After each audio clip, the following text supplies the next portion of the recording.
Assalamualaikum warahmatullahi wabarakatuh. Waalaikumsalam warahmatullahi Tapi pun, wabarakatuh. Ya pun. kali ini kita masih dalam segmen Angkat Bicara. Mengangkat isu-isu yang ada di Kabupaten Pesawaran. Kali ini bersama Bang Tanjung, selaku Ketua Aliansi Masyarakat Pesawaran, dan ada Bung Roni, selaku Ketua Vokal Forum Komunikasi Anak Lampung. Selamat siang Bang Tanjung. Siang. Selamat siang Bang Roni. Oke Bang, ini langsung saja ya. Ya. Terkait dengan isu ataupun rumor-rumor yang saat ini masih berkembang di tengah masyarakat berkaitan dengan PAD. Nah, ini isu sangat menarik tentunya, karena kita berbicara PAD tentunya pendapatan asli daerah di Kabupaten Pesawaran ini yang dari tahun ke tahun ini tidak ada peningkatan. Nah, selaku Ketua Aliansi Masyarakat Pesawaran tentunya dalam menyikapi ini seperti apa Bang? Komentar Abang terkait dengan hal ini Bang? Ya. Jadi memang isu PAD ini sangat menarik ya. Ya. Artinya memang beberapa hari yang lalu juga sudah pernah diangkat ya oleh salah satu media. Kemudian juga ada pernyataan dari Ketua Dewan kita ya, Riko. Tadinya ketika pansus dibuat ada harapan ya kan kita bahwa PAD ini bukan hanya untuk ditingkatkan di tahun-tahun ini sebelumnya. Tapi kita harus juga artinya mencari kenapa sih tahun-tahun kemarin itu PAD ini tidak sesuai dengan target, bahkan jauh daripada target, ya kan? Kayak tahun 2024 ya, Bung Roni ya, 150 berapa itu? Nah, 154 miliar. Yang terrealisasi hanya 88, ya kan? Artinya sangat jauh. Ini sebenarnya kenapa? Ya kan? Bisa ditargetkan segitu, kok hasilnya segitu. Saya kira kalau orang-orang ya yang usaha, kemudian orang-orang per orang, apalagi masyarakat ini, ya sebenarnya kalau masalah pajak, distribusi ini seperti udah diperas kita ini ya kan. Iya. Semua ada pajaknya, makan kita pun di sana ada pajaknya. Benar. Ya kan. Tapi kenapa kok pendapatan asli daerah kita dari tahun ke tahun juga tidak meningkat? Tidak meningkat. Ya kan. Nah kemarin Ketua Dewan kita itu artinya kirain saya juga mau ya kan mengupas. Artinya tahun misalnya 2003, 2004 ya. Artinya tapi sepertinya hanya akan berfokus pada untuk tahun berikutnya yang akan datang. Ya kan, untuk peningkatan bagaimana PAD. Karena memang ya PAD kita sangat miris lah kalau kata saya. Nah, sebenarnya bukan hanya itu yang perlu dibenahi. Yang sangat-sangat perlu dibenahi adalah yang pertama sebenarnya kebocoran-kebocoran yang ada. Nah, kita ini alhamdulillah kita ini per 2 minggu ini sebenarnya udah dapat data-datanya ya kan dari tahun 2023 2024 ya kan. Artinya ini adalah tentang pendapatan dan digunakan untuk apa uang. Artinya sumbernya dari mana? Sumbernya dari mana? Realisasinya seperti apa? Iya. Artinya ini peraturan bupati ya kan dari tahun ke tahun memang sepertinya ada target penghasilannya berapa, kegiatannya untuk apa gitu kan. Nah, artinya setelah kita telaah beberapa hari ini, walaupun belum final ya, kita artinya masih menelaah dari beberapa distribusi pajak, ya artinya, ya memang kalau seperti itu ya sangat miris kita, ya kan? Penggalian PAD itu sangat miris, sehingga memang target itu tidak pernah akan tercapai. Iya. Tahun 2023 kayak apa penghasilan dari hotel ya, pajak hotel. 2023-2024 tuh, ya kata saya nggak ada peningkatan. Padahal per bulan Juli kita ini udah punya hotel bintang 5. Iya, salah satu hotel itu luar biasa harusnya kan ya pantai ya. Nah, itu harusnya luar biasa. Kayak parkir dari tahun ke tahun 100 juta enggak naik-naik. Kita tahu sendiri orang kredit motor itu tambah banyak. Iya, kan? tambah banyak. Nah, kemarin juga kita sudah ngambil ke lapangan. Kita ke Pasar Kedondong. Sampling lah ya. Sampling ya. Artinya dari Pasar Kedondong aja saya kira udah luar biasa pendapatannya ya kan. Sudah kita seharusnya. Seharusnya dari 3 aspek ini parkir sudah terpenuhi itu ya kan. Nah, nantilah kita realnya berapa, ini berapa, nanti kita akan sampaikan. Nah, kemudian juga artinya kita apresiasi lah ya dari Dewan yang untuk membantu ya kan eksekutif ini untuk meningkatkan PAD. Tapi jangan juga lupakan yang kemarin-kemarin. Kita, oke lah mereka meningkatkan, kita yang akan membahas tahun 2003-2004. Karena apa? Kita punya datanya 2003-2004. LKPJ pun kita punya, ya kan? Artinya nanti kita akan sesuaikan. Sebenarnya seperti apa sih, ya kan? ya bukan hanya pendapatannya aja, pengelolaannya juga untuk apanya juga Betul.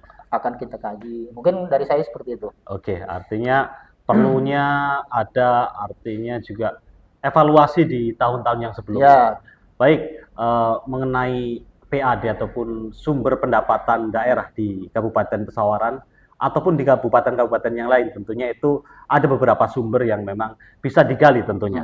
Berikut kita simak video seperti apa sih PAD di setiap kabupaten untuk bisa digali.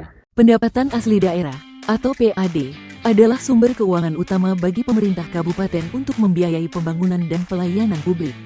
Sesuai dengan Undang-Undang Nomor 1 Tahun 2022, PAD berasal dari 4 sumber utama. Pertama, pajak daerah.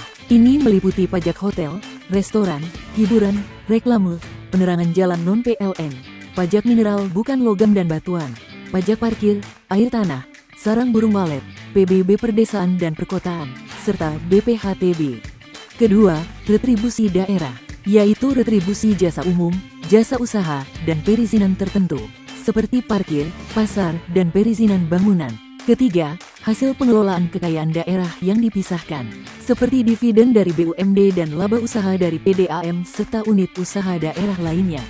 Dan keempat, lain-lain PAD yang sah, termasuk bunga deposito, denda keterlambatan pajak, penjualan aset, serta kerjasama dengan pihak ketiga.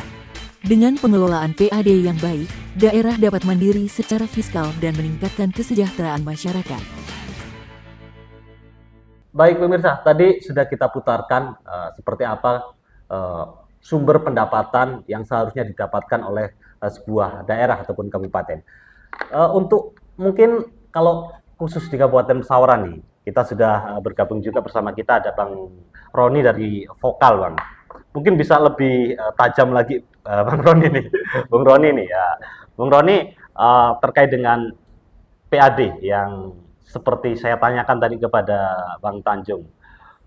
Seperti apa pandangan Bung Roni ataupun ada sampling ataupun titik-titik khusus lah yang akan disoroti sama Bung Roni. Silakan Bung Roni. Oke, terima kasih Bang Madin. Jadi hari ini kebetulan saya sama Ketua MP khusus menyikapi masalah APBD, anggaran pendapatan belanja daerah Kabupaten Pesawaran. Iya. Tahun anggaran yang kita simak itu dari 2023, 2024, dan 2025 berjalan. Iya. Jadi fokus kita ke masalah anggaran pendapatan ini, kalau dia bicara anggaran pendapatan berarti bicara masalah PAD, penghasilan asli daerah Kabupaten Pesawaran. Kita ambil contoh aja di tahun 2023, itu target PAD, baik dari pajak, retribusi, atau dari pungutan-pungutan lain itu sebesar 154 miliar target. 154 miliar. Itu targetnya. Target berdasarkan peraturan Bupati Kabupaten Pesawaran tahun 2023. Kemudian kita lihat realisasinya. Artinya capaian dari PAD dari target 154 itu hanya 88,4 miliar. Iya. Artinya kan sangat kecil ya dari apa yang ditargetkan dengan penghasilan. Hampir setengahnya ya. Hampir setengah. Nah, dari 88 miliar target realisasi yang ditargetkan, itu kita simak di salah satunya pajak. Itu 78 yang ditargetkan, namun realisasi hanya 43 miliar atau 55% kurang lebih.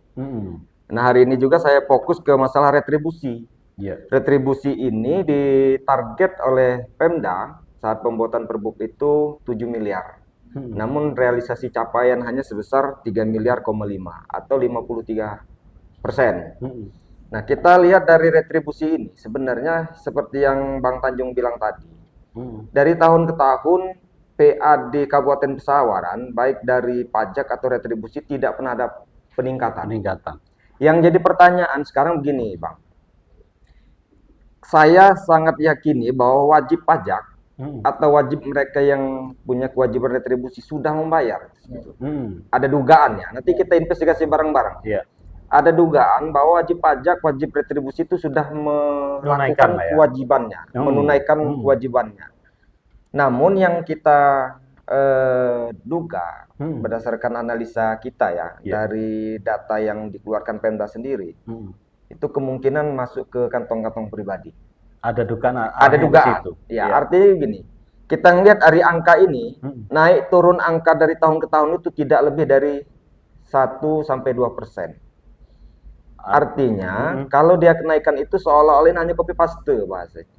Artinya sudah seperti ada belangkonya Iya. lah ya. Nah, sedangkan kita tahu kayak retribusi parkir dari pajak parkir itu biasanya yang dikelola oleh pihak ketiga kayak hotel, Ah. kemudian pantai, pariwisata dan lain-lain. Sedangkan retribusi ini kan yang parkir di tepi jalan umum. Mm-mm. Entah dia di pertokoan, di Iya. pasar segala macam. Kita lihat sampel seperti di Pasar Kedondong. Mm. Itu hitungannya bukan hitungan bulan tahun, per hari. Harian. Karena dia bukan pasar mingguan ya. Mm-mm. Kalau rata-rata satu hari itu katakan 500 motor, ya 500 kendaraan motor atau mobil, kali 2000 aja.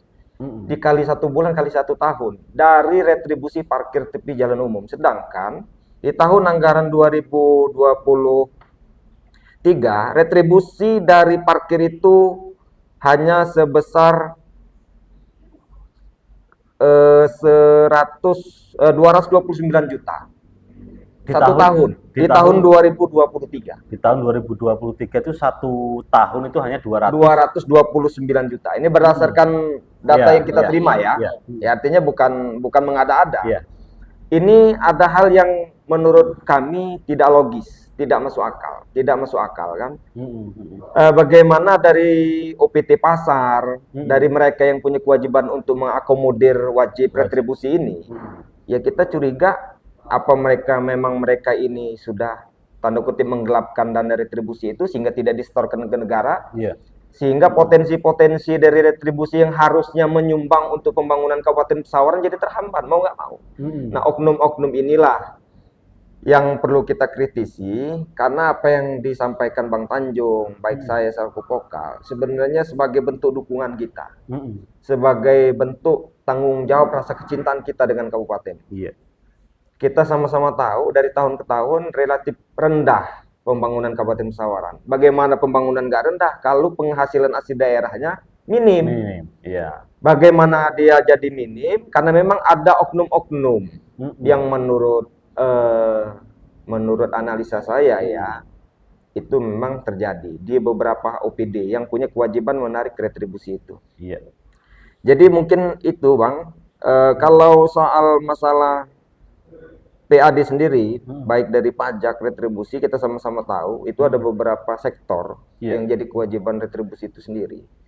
Dari sekurang-kurangnya yang kami lihat itu ada 3 sektor. Dari 3 sektor itu semuanya lemah. Nggak ada peningkatan. Iya, baik dia retribusi sewa los, kemudian retribusi lain yang mestinya menjadi salah satu penyumbang terbesar selain pajak ya. Nah, ini yang kita evaluasi seperti yang Bang Tanjung bilang tadi, kita fokus di evaluasi tahun anggaran 2023, 2024. Kalau yang 2025 berjalan itu ranahnya domainnya kawan-kawan di DPRD Kabupaten. Bagaimana bisa meningkatkan potensi-potensi itu. Tapi kalau kita lebih cenderung ini untuk mengevaluasi ada apa ini? Kemana anggaran-anggaran itu? Kemana dana-dana yang dikumpulkan retribusi itu? Nah, ini nanti kita mungkin bisa koordinasi juga dengan APH. Kalau bahasa mereka ini sudah diaudit, ya sejauh mana auditnya? Betul. Karena memang keterbatasan organisasi ini tidak bisa meminta data detail, ya kita desak aparat penegak hukum, Bang, untuk membuka secara detail penerimaan retribusi itu. Mungkin itu sementara, Bang. Oke. Artinya sama konteksnya yang disampaikan juga Bang Tanjung, tidak adanya peningkatan dan ada dugaan beberapa objek pajak ataupun retribusi pajak itu tadi ada dugaan permainan di situ. Secara singkatnya seperti itu, Bang ya. Iya. Baik. Demikian pemirsa, mungkin obrolan kita berkaitan dengan apa yang menjadi isu senter di Kabupaten Pesawaran, karena tidak bisa dipungkiri yang namanya PAD itu harusnya dipergunakan secara bijak untuk pembangunan di Kabupaten Pesawaran. Tapi pada kenyataannya sumbernya saja seperti tadi yang disampaikan itu banyak dugaan permainan di situ, apalagi pelaksanaannya. Siap. Mungkin sebelum ditutup ya, saya ada tambahan sedikit aja. Baik, Kang. Artinya memang sekarang ada upaya apa ya? Ya pengalihan isu. Yang saya lihat ya masalah PBD ini daripada Pemda Pesawaran. Seakan-akan Pemda ini sedang mengenjot untuk mendapatkan PAD. Sampai-sampai fasilitas daerah ini disewakan. Sewa. Katanya ada usaha, ya kan? Jual ikan lah. Oh iya. Ini seakan-akan mereka ini sudah bekerja dengan maksimal. Iya. Ya kan? Nah, tapi kan lagi dan lagi, nanti di akhir tahun ya tetap aja. Hasilnya segitu-segitu aja. Nah, ini mungkin kemarin juga menjadi catatan untuk Oke. kita ya. Baik, artinya ada upaya-upaya Ada untuk upaya-upaya, mengalihkan ya, isu itu dengan yang saya tangkap ya. ya, dengan gaya membuat mode bisnis. Nah, mode- Ya, terima kasih Bang Tajung Ya. tambahnya dan Bang Roni juga. ya. Assalamualaikum warahmatullahi wabarakatuh. Waalaikumsalam. Bicara berani bersuara, wujudkan keadilan kita bersama. Bicara fakta realita yang ada, untuk negeri ini nih kita berjuang tanpa henti.